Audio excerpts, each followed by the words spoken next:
കുത്തിക്കൊണ്ടിരിക്കുന്നത് പ്ലീറ്റൊന്ന് പിടിച്ചു കാണാ.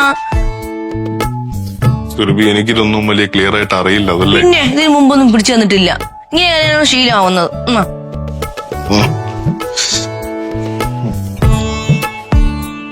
ഇങ്ങനല്ലേ? മതി. ശരി. പിന്നെ എന്റെ ഫോൺ എടുത്തിട്ടെ എന്റെ ഫോട്ടോ എടുക്കൂ. ഫോട്ടോ എടുത്തരാലോ.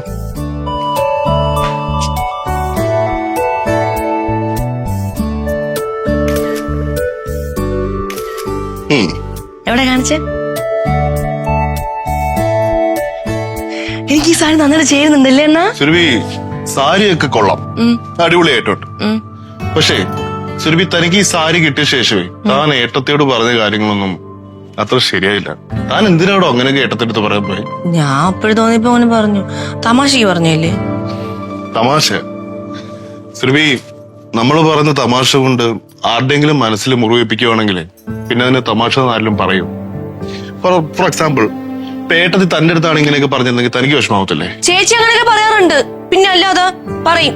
അതുകൊണ്ടാണ് ഞാൻ അങ്ങനെയൊക്കെ പറഞ്ഞത്. ശരി, ഏട്ടത്തെ എന്തൊക്കെ തന്റെ അടുത്ത് പറഞ്ഞാലും പാല പറഞ്ഞാലും അതിനൊക്കെ ഇരട്ടിയായിട്ട് സുരഭിയും തിരിച്ച് നല്ല 8ന്റെ പണി അങ്ങോട്ട് കൊടുക്കാറില്ലേ? പിന്നെ ഒരു പാല അങ്ങോട്ട് ഇടുമ്പോ പിന്നെ അങ്ങോട്ടും ഇങ്ങോട്ടും കൊടുക്കണമല്ലോ, അതുകൊണ്ട് കൊടുത്തന്നേ ഉള്ളൂ. എന്റെ പൊന്നു സുരഭി, അതിനിത് പാലമൊന്നുമല്ലല്ലോ, ഇത് നമ്മുടെ വീടല്ലേ. ഇവിടെ നമുക്ക് വേണ്ടത് സമാധാനമാണ്, അല്ലാതെ ഏത് നേരം ചുമ്മാ അങ്ങോട്ടും ഇങ്ങോട്ടും മഴപ്പി കേൾക്കുമ്പോഴേ ഇറിറ്റേഷൻ. അതിന് പിന്നെ ശീലിച്ചു പോയണം.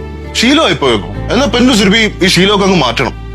സുരഭി നോക്കി, നമ്മുടെ പിങ്കിമോള് ഇതൊക്കെ കണ്ടല്ലേ വളരുന്നേ. നാളെ ഒരു കാലത്ത് ഒരു കാരണവും ഇല്ലാതെ ഇതുപോലെ വഴക്കുണ്ടാക്കി കഴിഞ്ഞാൽ നമുക്ക് പോയിട്ട് ഇങ്ങനെ വഴക്കുണ്ടാക്കുന്നത് പറയാൻ വല്ല വോയിസ് ഉണ്ടാവൂ? ഇല്ല. പിന്നെ നാളെ നമുക്കൊരു കുഞ്ഞുണ്ടായി കഴിഞ്ഞാൽ ഇത് തന്നെയല്ലേ കാണിക്കാൻ പോവുക. താൻ ഇന്ന് തന്നെ ഏട്ടത്തിന്റെ അടുത്ത് പോയി സോറി പറയണം. ഓക്കെ?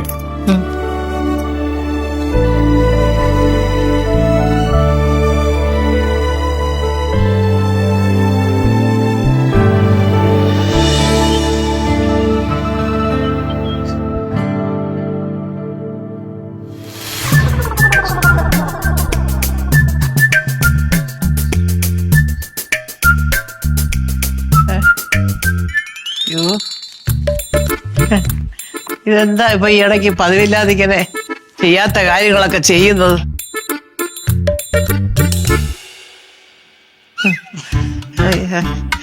ചായയും കൊണ്ടുവന്ന് എന്താ അത് ചോദിക്കുമായിരുന്നു, കാരണം ഇത് അങ്ങനെ ഒരു പതിവില്ലാത്ത കാഴ്ചയാണല്ലോ, അതുകൊണ്ട് ചോദിച്ചു. സന്തോഷം.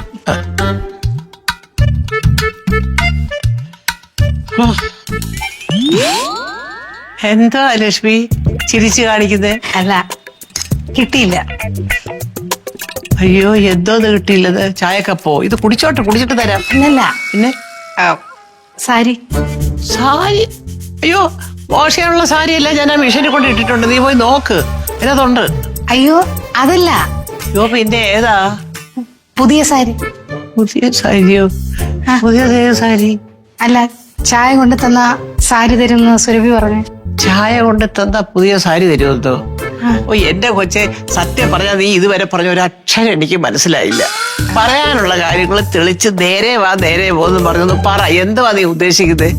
അമ്മയ്ക്ക് സുരഭി രാവിലെ ചായ കൊണ്ട് തന്നപ്പോ അമ്മ സാരി കൊടുത്തു അവള് പറഞ്ഞല്ലോ. ഷോ, എന്റെ പൊന്നു കൊച്ചെ, അവള് നിന്നെ വട്ടിളക്കാൻ വേണ്ടി ഏതാണ്ടൊക്കെ പറയുവാ. അല്ല, സാരി കൊടുത്തു എന്നുള്ളത് സത്യം, പക്ഷെ അത് നീ പറയുന്നത് പോലെ പുതിയ സാരി ഒന്നും എടുത്ത് കൊടുത്തതല്ല. എന്റെ അലമാരിയിലിരുന്ന ഒരു പഴയ കോട്ടൺ സാരിയാ നീ എടുത്തു എന്ന് പറഞ്ഞത്. അല്ല, പുതിയ സാരി വേണോന്ന് ചോദിച്ചപ്പോ അവള് വേണ്ടെന്നും പറഞ്ഞു. അപ്പൊ പഴയ സാരിയാണോ കൊടുത്തേ? ആ അതെ, പഴയ സാരിയാ കൊടുത്തേ. ഞാൻ വെറുതെ ടെൻഷൻ അടിച്ചേ. അതാ കുഴപ്പം. ഇങ്ങനെ വെറുതെ ഒന്നും അടിക്കരുത്, ആലോചിച്ചിട്ടേ ടെൻഷൻ അടിക്കാവും കേട്ടോ. ശരി. ഷോ, കഷ്ടം. അപ്പൊ ആ പുതിയ സാരിയോ? പുതിയ സാരി തന്നെ എന്റെ അലമാരിലിരിക്കുന്നത്. അതെനിക്ക് തരുമോ? യോ, നീ എടുക്കുന്നേ നീ എടുത്തോ. അവളോട് വേണോ ചോദിച്ചപ്പോ അവൾക്ക് പുതിയ സാരി വേണ്ടെന്ന് പറഞ്ഞു. നിനക്ക് വേണേ നീ എടുത്തോണ്ട് പോകുന്നേണ്ട, അതിനകത്ത് ഇരിപ്പുണ്ട്. എന്റെ കൈ തീർന്ന് കൊല്ലല്ലേ. സാരി തരുന്നതിന് നീ കൊല്ലാൻ നോക്കുന്നത് എന്നെ.